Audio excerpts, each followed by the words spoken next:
Today I found myself trying to figure out how to explain blood sugar spikes and crashes to my 5-year-old. I have twins, boy-girl twins. And today we went to Costco, and on the way to Costco they asked if they could have a candy cane. And yes, in my truck we have candy canes.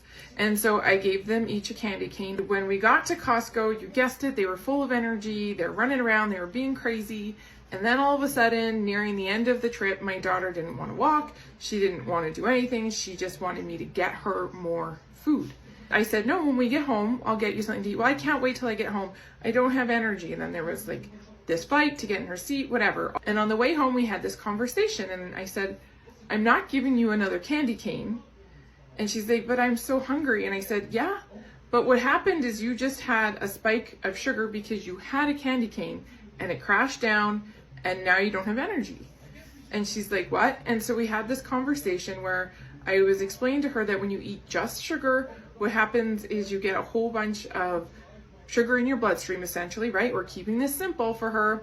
And then when it goes really high, your body needs to force it to come down. And when it forces it to come down, your energy drops, you feel lethargic, you can get grumpy, and you want more food.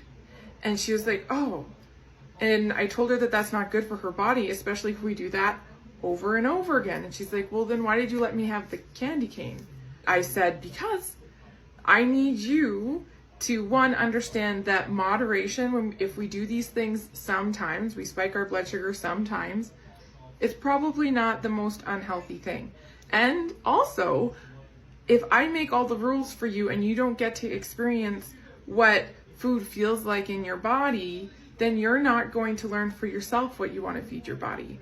I can't make food rules for you for the rest of your life. And so you need to be able to experience what foods feel good in your body and maybe what foods leave you feeling a little bit like you're feeling right now. And so it was this great conversation where I hope I was able to help her in a healthy way identify how different foods help us feel differently. And she did ask for salmon for lunch. So I'd say she kind of understood.